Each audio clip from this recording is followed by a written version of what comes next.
Welcome to Washington Today on C-SPAN Radio for Friday, December 29, 2023. Ohio Governor Mike DeWine vetoes a bill that would have prohibited transgender youth from getting gender-affirming care. DeWine is a Republican, and the bill was passed by a Republican-controlled legislature.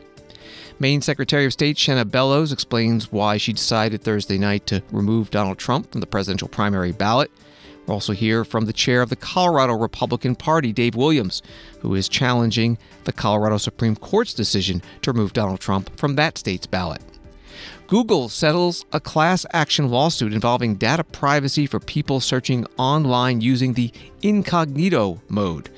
We'll talk about it with Washington Post technology reporter Caroline O'Donovan. New York City Mayor Eric Adams says security preparations are underway for New Year's Eve in Times Square, guarding against any threat. And the United Nations Security Council holds another meeting on the war between Israel and Hamas. We'll hear from the Israeli ambassador and the Palestinian deputy ambassador. Associated Press in Columbus, Ohio, reports that Republican Governor Mike DeWine vetoed a measure Friday that would have banned gender-affirming care for minors and transgender athletes' participation in girls' and women's sports in a break from members of his party who championed the legislation. GOP lawmakers hold enough seats to override DeWine's veto, but if or when they would do so was not immediately clear. Both within and between chambers, Republican legislators have not been in lockstep this year. That was from Associated Press. Governor DeWine announced the veto at a news conference. Were I to sign House Bill 68, or were House Bill 68 to become law, Ohio would be saying that the state, that the government, knows better what is medically best for a child than the two people who love that child the most, the parents. Now, while there are rare times in the law, in other circumstances, where the state overrules the medical decisions made by the parents, I can think of no example where this is done, where it is not only against the decision of the parents, but also against the medical judgment of the treating physician and against the judgment of the treating team of medical experts. Therefore, I cannot sign this bill as it is currently written. And just a few minutes ago, I vetoed the bill. Ohio Governor Mike DeWine also said at today's news conference that he listened carefully to advocates on both sides of this complex and difficult issue, but in the end, it comes down to saving lives. This bill would impact a very small number of Ohio's children. But for those children who face gender dysphoria and for their families, the consequences of this bill could not be more profound. Ultimately, I believe this is about protecting human life. Many parents have told me that their child would not have survived, would be dead today, if they had not received the treatment they received from one of Ohio's children's hospitals. I've also been told by those who are now grown adults that but for this care, they would have taken their life when they were teenagers. Ohio Governor Mike DeWine. While vetoing this bill, he also said there were administrative actions he would direct his agencies to address, dealing with the main concerns of the proponents of the bill, including banning surgery on those under 18 as part of gender-affirming care. He said he believes it's a fallacy out there that this goes right to surgery, collecting data on who receives gender-affirming care, and drafting rules and restrictions to prevent pop-up clinics or fly-by-night operations, in his words, so families can receive adequate counseling regarding gender-affirming care. U.S. Senator J.D. Vance, Republican of Ohio, posting after the governor's news conference, referring to the governor saying that the bill says the government knows better what's medically best for a child than the two people who love that child the most, the parents. Senator Vance writing, "This is a slogan, not a justification. There are many things in the law rightfully says no one, including parents, may do to children. This slogan also ignores the extraordinary pressure from interest groups and big pharma to greenlight poorly understood, irreversible procedures. I'm extremely disappointed in the governor's decision, and I hope it's overridden. That was from Senator J.D. Vance. Governor DeWine is only the second Republican governor to veto a bill like this. The first was former Arkansas Governor Asa Hutchinson in 2021. And Idaho Attorney General Raul Labrador, Republican, says he plans to appeal the ruling by a federal judge in his state that temporarily blocks a law that would ban gender-affirming care for minors. Former President Donald Trump has not publicly commented on the decision by the Secretary of State of Maine to remove him from the 2024 Republican presidential primary ballot for having violated the Constitution's 14th Amendment, engaging in insurrection. Donald Trump has posted only the biography of the Secretary, Shenna Bellows. But his campaign spokesperson is attacking the decision, promising to fight it in court. And Donald Trump Jr. posting today, if you were looking for the perfect example of Democrat hypocrisy when they screech about preserving democracy, remember that this is the Maine Secretary of State who unilaterally decided Donald Trump should not be on the ballot in Maine. Not a court decision, no one else, just one person deciding for an entire state by herself. Democrats could not care less about democracy, only power. Remember that when they show you who they are. That was the post by Donald Trump Jr. Secretary Bellows defended herself this morning on CNN. I think it's really important that people understand the process. As a general matter, states have the power to control their own ballots, and in fact do under the Constitution. And Maine law specifically delegates to me, as Secretary of State, a requirement to review the qualifications for any candidate running for office. So, for example, last week, the Superior Court found that my decision to bar Mr. Chris Christie from Maine's presidential primary ballot due to lack of signatures was lawful and correct. So my job, I qualify Mr. Trump for the ballot, and under Maine law, any registered voter can bring a challenge to that qualification. In this case, there were 3 challenges, and I was required by law to hold a hearing, an administrative hearing, to review the evidence, hear testimony. Both sides were represented by counsel. Mr. Trump was represented by an attorney, and then I'm required to issue a decision. That's my obligation under the oath I swore to the Constitution. Maine Secretary of State Shenna Bellows, a Democrat, on CNN today. Both of Maine's U.S. senators, Angus King, an independent who caucuses with the Democrats, and Susan Collins, a Republican, have put out statements against the Secretary's decision. Senator Collins writes, Maine voters should decide who wins the election, not a Secretary of State chosen by the legislature. The Secretary of State's decision would deny thousands of Mainers the opportunity to vote for the candidate of their choice, and it should be overturned. Senator King noted that no court has determined Donald Trump violated the 14th Amendment's disqualification clause. So, too, did one of Maine's U.S. House members, which Secretary Bellows was asked about during the CNN interview. It's interesting to note Democratic Congressman from Maine, Jared Golden, said in a statement in response to this decision, quote, until he's actually found guilty of the crime of insurrection, he should be allowed on the ballot. Did that consideration weigh on your decision or give you any pause? I reviewed Section 3 of the 14th Amendment very carefully and determined that Section 3 of the 14th Amendment does not say conviction, it says engage. And let's go back and keep in mind that the events of January 6, 2021 were unprecedented and tragic. This was an attack not only on the Capitol and the government officials, the former vice president, members of Congress, but an attack on the rule of law. And the weight of evidence that I reviewed indicated that it was in fact an insurrection, and Mr. Trump engaged in that insurrection under Section 3 of the 14th Amendment. Maine Secretary of State Shenna Bellows on CNN. Maine's other member of Congress, Democrat Shelley Pingree, posting on January 6, 2021, Donald Trump incited a violent mob to block Congress from certifying the Electoral College and overturn the 2020 presidential election. Our Constitution is the very bedrock of America and our laws, and it appears Trump's actions are prohibited by the Constitution. The only other state so far to have kept Donald Trump off the ballot for this reason is Colorado, and that was made by the state's Supreme Court there. and that's being appealed by the Colorado Republican Party. Its chair, Dave Williams, was interviewed this morning on Fox News, first reacting to what happened in Maine and then giving an update on the case in Colorado. What do you make of this latest news about Maine, and where are you in what you're trying to do as the state chair of the GOP?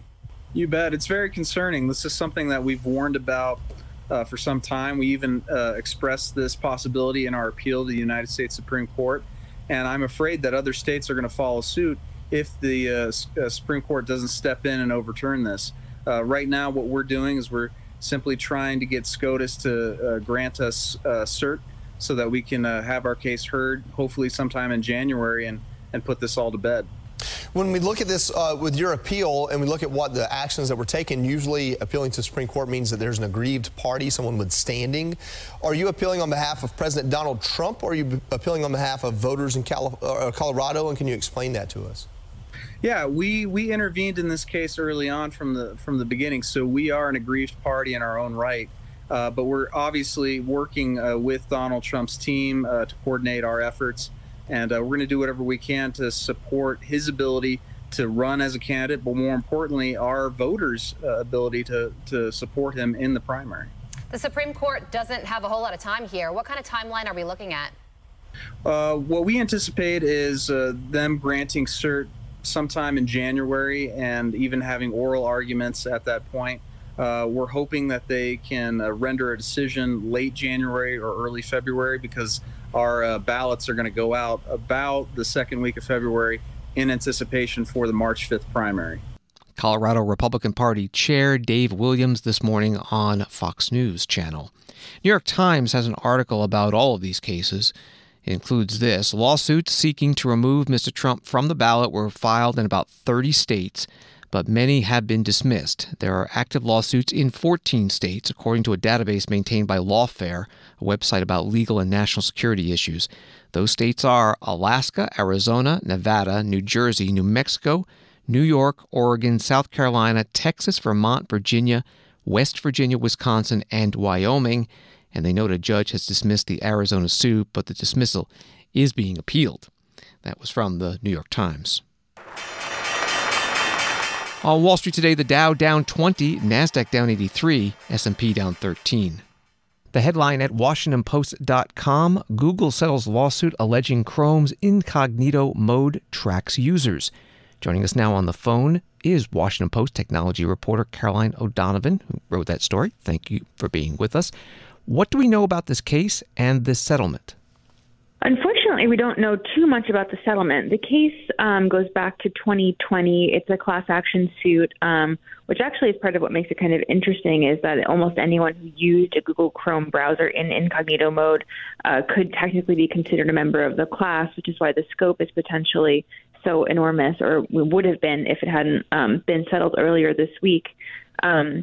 But basically, back in 2020, some privacy advocates and lawyers and users of Google's web browser filed a lawsuit alleging that when you used Google Chrome's incognito mode, which, if you don't know what that is, I think the name kind of suggests, it's supposed to be a way of using the web browser that doesn't track or record what you're searching for and what you're doing. It turns out actually maybe Google did collect some of that data, the lawsuit alleges, and used it to do things like measure web traffic and sell ads, which is exactly what sort of privacy-minded users wanted it not to do. So in 2020, a class filed a lawsuit, and a trial date was actually recently set. It was going to go to trial. It could have been a potentially very expensive, like in the billions of dollars, lawsuit for Google if they lost. But this week they reached a settlement, the details of which unfortunately are not public, so we don't actually know what it cost Google or what the plaintiffs will be awarded at this time. But that's the general gist. You said potentially anyone who used incognito could be a member of the class. When these suits happen, often they send out notices to people saying, you're a member, here's where you can sign up. Did anything like that happen in this case? That's a great question. I don't know how the class was ultimately defined, or what sort of notices. I don't know if the notices come out before or after the settlement occurs. So I'm not sure, but I do know that at one point the damages were being asked for were described as being between $100 and $1,000. Reuters more recently reported that the damages per individual class member could be as much as $5,000. And the plaintiff's lawyers argued that there could be potentially millions of people in the class. So in the group of people who could potentially be owed money because they used this web browser and their information wasn't erased in the way that they expected it to be. I know we're speculating a little bit, but if the numbers you point out end up being true, $1,000 or $5,000 per person, millions of people, what kind of money is that for a company like Google? Well, for a person like me, it would be a lot of money. It could be, people have said in the billions of dollars, if you do some quick back of the envelope math. Again, I think Reuters reported something around potentially $5 billion. But in reality, the way, legal settlements work is the details are not disclosed, and it's possible that they reached a slightly smaller sum with the court or with the lawyers in order to avoid the trial. So like you said, we can't actually know what the number would be, but it would be, it could potentially be in the billions. But again, to a company of Google size, that might not be as much as it sounds like, but certainly nothing to, shake your head at or ignore. We're talking with Washington Post technology reporter Caroline O'Donovan. You also write that tech giants, including Amazon, Meta, and Google owner Alphabet, have all recently faced lawsuits from federal regulators alleging violations of various privacy laws. How does this settlement and suit fit into the larger universe of the lawsuits and the debate over privacy? Obviously this is a civil lawsuit, right? So slightly different. It's in the civil courts. But regulators have definitely been taking a harder look at the big tech companies in recent years over privacy issues, especially when it comes to kids, and especially in situations where people have an expectation of privacy that's not being met. So whether that's with Amazon, I know it was around Alexa, and what happens to the recordings when you're talking to your Alexa. Maybe you don't imagine that it's recording what you or kids are saying and being sent to the company. I think with Amazon, it was that they were using that to build new products, right? It's not like they're selling it to anyone necessarily, but people don't have an expectation when they turn their Alexa on that anything's going to happen with the sounds that are being recorded by the device. And the laws around children's privacy when kids are interacting with digital devices or with the internet, there are some very stringent and specific laws about that. So, like we wrote in the story, Meta, Amazon, Google have all sort of faced increasing scrutiny for how they handle people's private information, whether that's what you're looking up on the internet or what you're saying to your devices, or et cetera, et cetera. And I think what you see, what I've seen repeatedly with that kind of stuff is it's a lot of it's about the expectation. Well, I didn't even know it was doing that, or I was under the impression that, that I was specifically using a browser that was supposed to keep my information private, and the idea that then you're not, you need to consent to that kind of thing. So we've definitely seen, I think, an uptick in cases, both with regulators and in the civil courts looking into those issues. Caroline O'Donovan reports for Washington Post covering technology issues. You can find her stories at WashingtonPost.com and on X, formerly Twitter, at CEO Donovan. Thank you very much. Thank you for having me. Washington Today continues in a moment. We want to take a minute to ask for your help. Your financial support will ensure that C-SPAN can continue to produce podcasts that inform you about national politics, introduce you to the latest nonfiction books, and provide valuable historical context to today's news. Make a donation today and be a part of C-SPAN's future. Visit c-span.org/donate. Welcome back to Washington Today, available as a podcast on the C-SPAN Now mobile app, which is free, and wherever you find your podcasts. A story from CNN, authorities across the U.S. are working to ensure New Year's revelers' security this weekend, particularly in New York, where law enforcement officials say the war in Gaza has contributed to the concern of lone wolf attacks, though they stress there is no specific reporting regarding any threats. The concern may be most prevalent in New York, where the FBI and the police department will monitor for potential threats Sunday from a large command center. and amid an enhanced security perimeter. As Times Square crowds count down to midnight, likely the highest profile New Year's celebration of all, with an estimated audience of 1 billion worldwide. That reporting from CNN.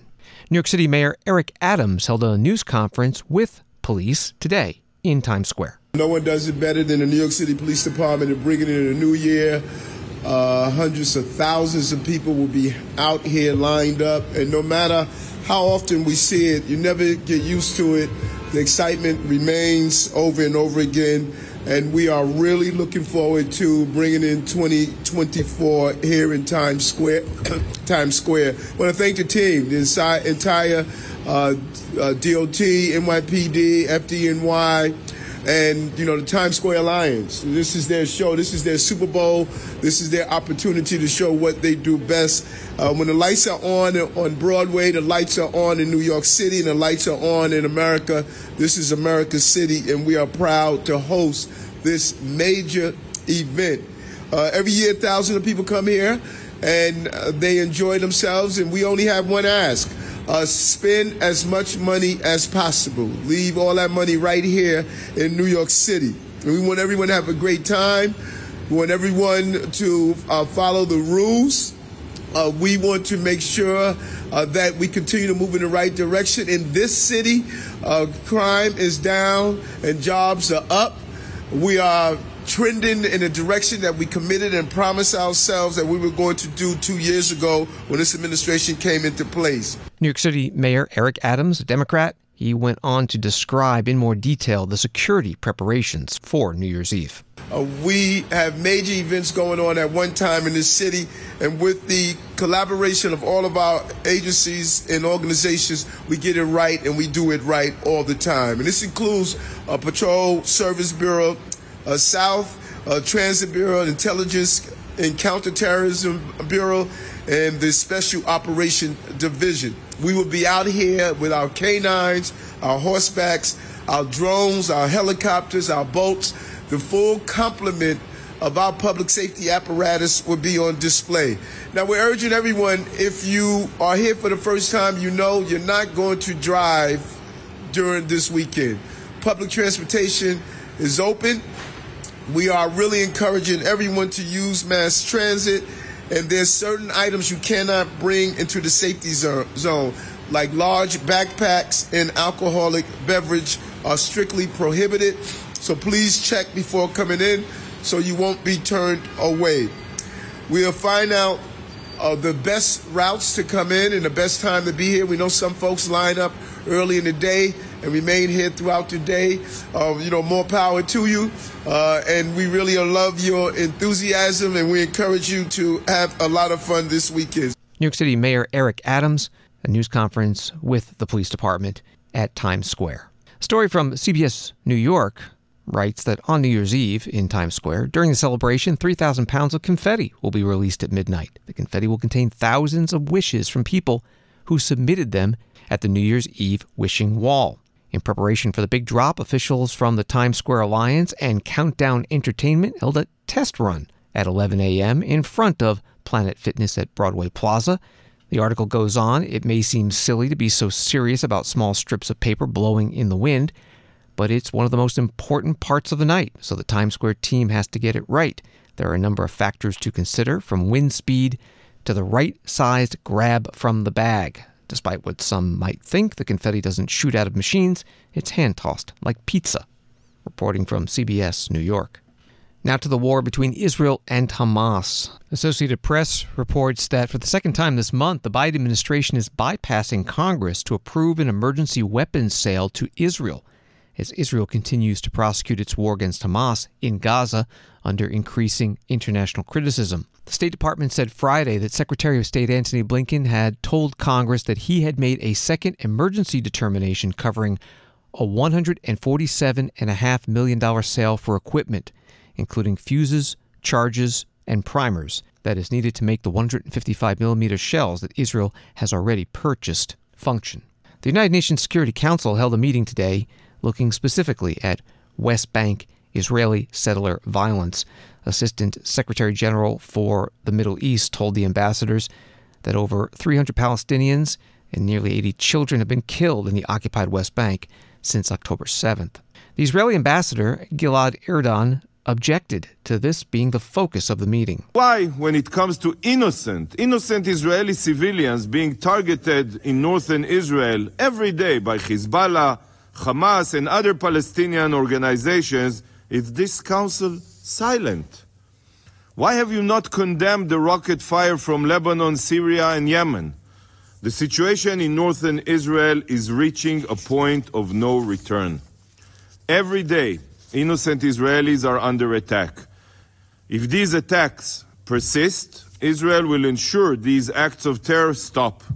So why have you not spoken up? Why have you not demanded that Lebanon take action to prevent terror attacks being carried out from their territory? Why is it that the UN remains silent in the face of terror only when it is directed against Israel? 50,000 Israeli civilians were displaced along the northern border because of the Iranian-backed attacks by Hezbollah from Lebanon. These attacks are a flagrant violation of Israel's sovereignty, of international law, and of Security Council resolutions, in particular 1701. If these attacks continue, I reiterate, the situation will escalate and may lead to a full-scale war. Lebanon must be held accountable for the aggression carried out from its territory. And let me be clear again, Israel will defend itself.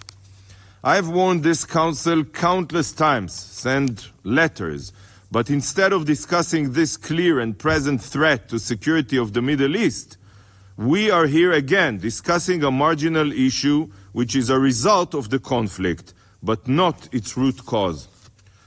Council members, Israel is currently fighting a war for its very future against genocidal Hamas terrorists who committed the most widespread massacre of Israelis. 84 days after 1,300 Israelis were butchered, and while 129 are still being held hostage in Hamas terror tunnels, this council still has not even condemned the Hamas Nazis' attack. Does this council truly believe that the disgraceful act of a handful of extremists, Israeli extremists, are the true roadblock to a solution? Is this the topic that the Council should be focused on today? Acts of violence, mostly damage to property, which Israel's police force is cracking down upon to the full extent of the law? Rockets are raining down on Israel's north and south. Entire families have been burned alive by Hamas ISIS. But extremist violence is the hurdle to peace? Israeli Ambassador Gilad Erdan at today's UN Security Council meeting. Israel is not a member of the Security Council but was invited to participate, and so was the Deputy Palestinian Ambassador, Majed Bamya. The killing of Palestinian civilians is not a collateral effect of the war. This Israeli assault relies by design on mass and indiscriminate killing of civilians. The humanitarian catastrophe in Gaza is not the consequence of a war. It is a tool employed by Israel to pressure people and force them out. The famine underway is not an undesired outcome of the war. It is starvation as a method of war. The collapse of the health system is not an unforeseen result of a war. It is the result of premeditated attacks against hospitals and medical personnel. The indiscriminate killing, the mass arrest, filmed humiliation of Palestinians, enforced disappearance and abduction, and summary executions aim at terrorizing the Palestinian people as a whole. This is an assault by atrocities, a full-fledged assault on 2.3 million Palestinians, besieged, bombarded, displaced, starved. For over 80 days now, 2.3 million Palestinians have been fighting for their life. From dawn till dusk, from dusk till dawn. Every single day for 80 days. There is undeniable evidence, multiple confessions of the criminal nature of this assault and of its criminal objectives, the destruction of a people to force their displacement. This is why peoples around the world, states across the globe, moral voices are expressing outrage and calling for an end to the massacres. Mr. President, what do you say on behalf of a people enduring a genocide? On behalf of a people blamed for their own deaths by those killing them, blamed for the oppression they are subjected to by those occupying them. On behalf of a people facing an existential threat, while those responsible for this threat insist it is their survival that is at stake. The killers demand apologies from those criticizing them for their crimes. They demand political, financial, and military support from the allies they humiliate and dismiss. They demand from their victims to be grateful that they have not imposed on them even more death and destruction, and demand from the world, witness of their crimes, to recognize they are the most moral army in the world.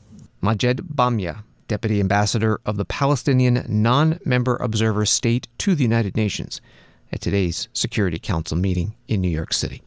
President Joe Biden putting out a statement about the war in Ukraine that begins overnight. Russia launched its largest aerial assault on Ukraine since this war began.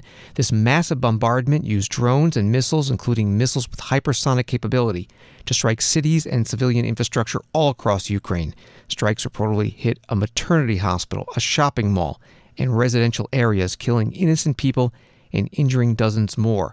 It is a stark reminder to the world that after nearly 2 years of this devastating war, Putin's objective remains unchanged. He seeks to obliterate Ukraine and subjugate its people. He must be stopped. That statement from President Biden. He went on to urge Congress to approve his $61 billion request for Ukraine. That aid currently tied up in negotiation over accompanying legislation that Republicans want to provide security at the U.S.-Mexico border. The United Nations Secretary General Antonio Guterres has posted today a year-end video message. 2023 has been a year of enormous suffering, violence, and climate chaos. Humanity is in pain. Our planet is in peril. 2023 is the hottest year on record. People are getting crushed by growing poverty and hunger. Wars are growing in number and ferocity, and trust is in short supply. But pointing fingers and pointing guns lead nowhere. Humanity is strongest when we stand together. 2024 must be a year for rebuilding trust and restoring hope. We must come together across divides for shared solutions, for climate action, for economic opportunity and a fairer global financial system that delivers for all. Together we must stand up against the discrimination and hatred that are poisoning relations between countries and communities. And we must make sure new technologies, such as artificial intelligence, are a force for good. The United Nations will keep rallying the world for peace, sustainable development, and human rights. Let us resolve to make 2024 a year of building trust and hope in all that we can accomplish together. I wish you a happy and peaceful new year.